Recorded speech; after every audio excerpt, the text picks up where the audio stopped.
노후가 되면 내가 가진 여러 가지 자산 가운데 애매한 자산이 있습니다. 대표적으로는 집입니다. 예컨대 집은 노후가 되어도 평생 필요하죠.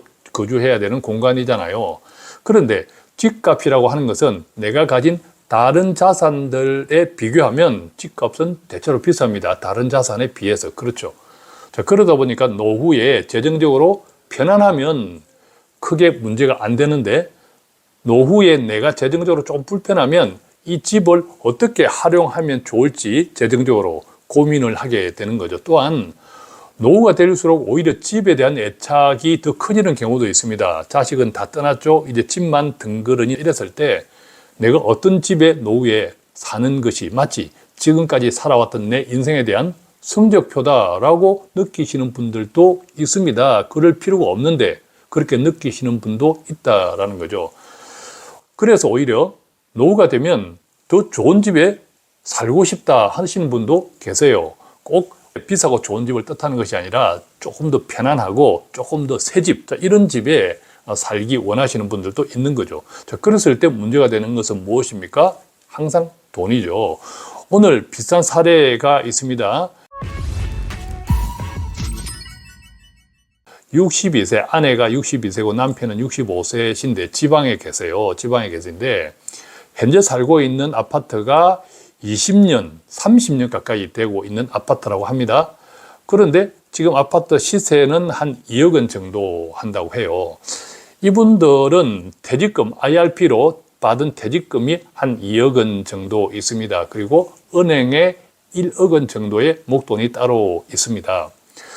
자, 그런데 앞서 말씀드린 대로 이분들 같은 경우에도 한 30년 가까이 되는 오래된 집이니까 30년 전에 지은 집이니까 굉장히 골조나 이런 것이 튼튼합니다. 튼튼한데 오래되었으니까 좀 불편한 데도 많겠죠. 근처에 신규 아파트 단지가 들어섰다고 합니다. 이 아파트는 같은 평수가 한 4억 원 정도 한다고 해요. 새로 생긴 아파트니까 당연히 편안하겠죠. 지금 살고 있는 오래된 아파트보다. 그런데 지금 아파트는 한 2억 원 정도 하고 분양 받으려고 하는 신규 아파트는 한 4억 원 정도 한답니다. 무려 2억 원이나 차이가 있는 거죠. 그래서 지금 있는 아파트를 리모델링을 해서 조금 편리하게 고쳐서, 골조는 튼튼하니까 고쳐서 살까라는 생각이 절반. 자, 리모델링을 할 때 한 5천만 원 정도 든다고 해요. 아니면 이 집을 팔고 새 집을 살까라는 생각이 절반. 그때는 한 2억 원 정도의 추가 목돈이 필요합니다. 새 집을 사기 위해서 지금 연세에 주택담보대출 등을 일으켜서 빚을 갚는다. 이것은 또 엄두가 나지 않는 거죠. 자, 그랬을 때 어떻게 하면 좋을지 물어봤습니다. 남편 퇴직금 받은 것이 한 2억 원 정도 IRP에 있습니다. 아시다시피 IRP에서 돈을 중도 인출할 수 있는 것은 법적인 조건이 되어야 하는데 내가 집을 산다. 이것은 법적인 조건에 해당됩니다. 즉 IRP에 있는 2억 원을 만약 새 집을 산다 하면 활용할 수는 있다라는 거죠. 문제는 62세, 65세 이 부부의 노후가 재정적으로 편안해야 하겠죠. 즉 노후의 재정적인 편안함이 원칙이고 기준이어야 한다고 생각합니다. 그래서 한번 따져보겠습니다. 이분들은 국민연금이 남편 100만 원 정도를 받고 있습니다. 은행에 있는 예금 1억 원으로 이자 조금 나오죠. 그 다음에 퇴직금 2억 원으로 IRP에서 조금 쓸 수 있는 돈들이 한 100만 원 정도 됩니다. IRP에 남아있는 잔액은 지금 현재 2억 원 정도. 이분들이 생활비를 얼마 쓰냐 하니까 대체로 월 한 300만 원 정도 쓴다고 합니다. 자, 그랬을 때 현재 있는 집을 5천만 원을 들여서 리모델링 할 것이냐, 새 아파트를 살 것이냐. 두 분 생각은 가능하면 새 아파트를 사고 싶다라는 거죠.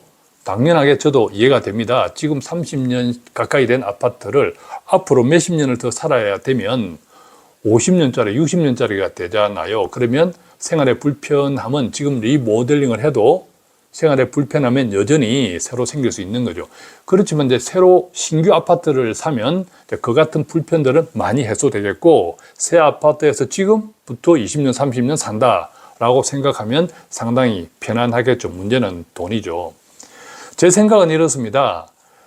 2억 아파트, 지금 현재 30년 가까이 되는 2억 아파트에 5천만 원이나 들여서 리모델링 하는 것보다 새 아파트를 사자. 그래도 괜찮겠다라고 말씀을 드렸습니다.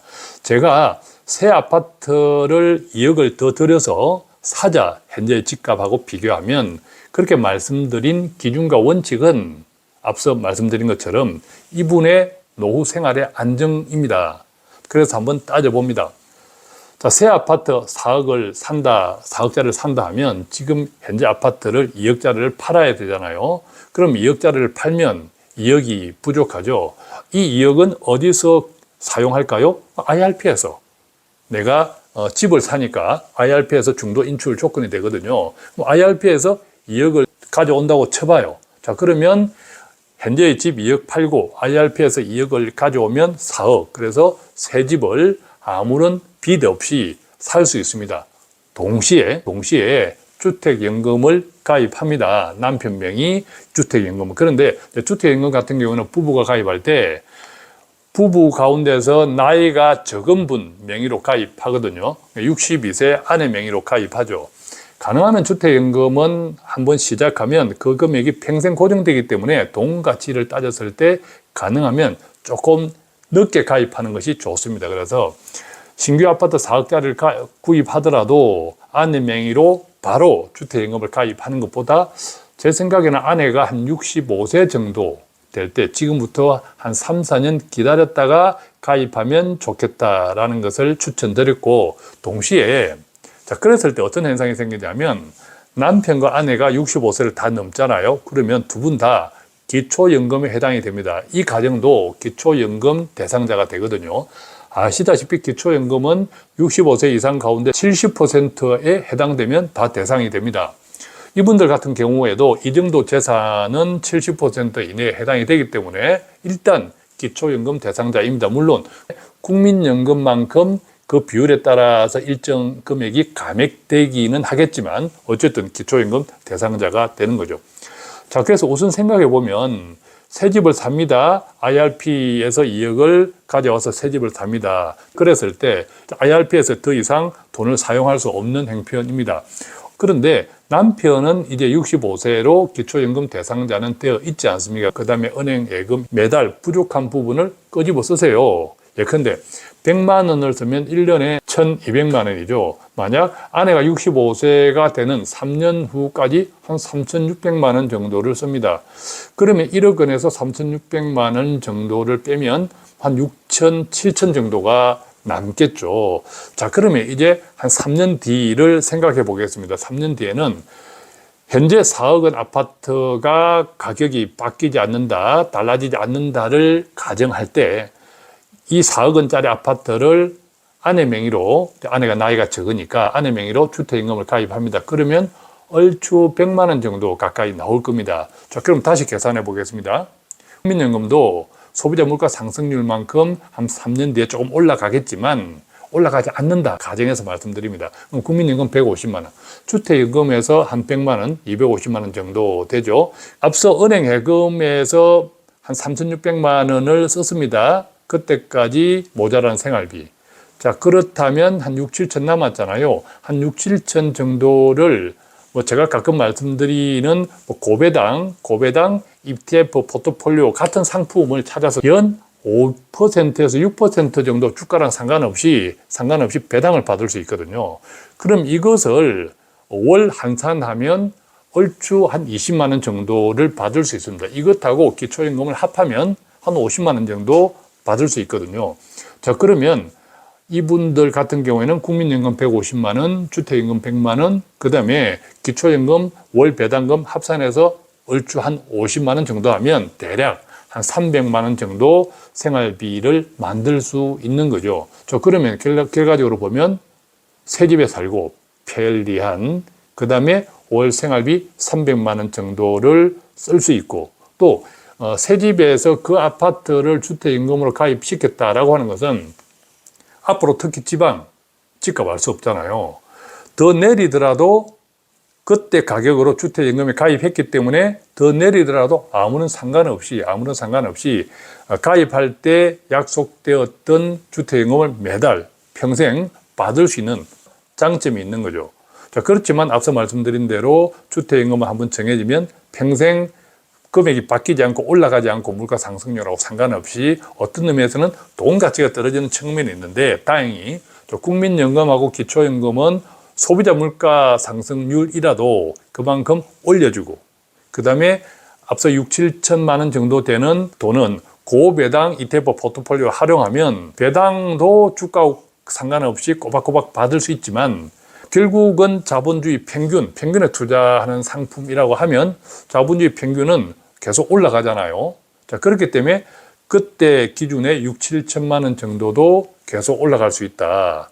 자, 그렇게 좀 종합적으로 생각해 보면 이분들 같은 경우는 지금 현재 300만 원의 가치 정도는 계속 쫓아가면서 받을 수 있지 않을까 생각을 해 봅니다. 자, 물론 구체적인 개별적인 상황들은 다 각각 따져봐야겠지만, 오늘은 대략적인 큰 그림만 그려드렸다라고 생각하시면 좋겠습니다.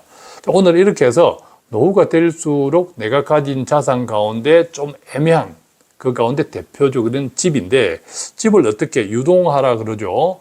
나의 노후, 금융소득으로 만들 수 있는 방법, 그 다음에 노후가 될수록 오히려 집에 대한 애착이, 정서적인 애착이 더 커질 수 있는데, 그것을 적당하게 충족시키면서 우리 가정에, 우리 부부에게 필요한 노후 생활비를 안정적으로 만들어가는 방법에 대해서 큰 그림을 사례를 바탕으로 말씀을 드렸는데, 노후에 특히 집 때문에 고민하시거나 노후 은퇴 이후에 전체적인 어떤 재정 플랜에 대해서 좀 고민하시는 분들께 조금이라도 도움이 되었으면 좋겠습니다. 고맙습니다.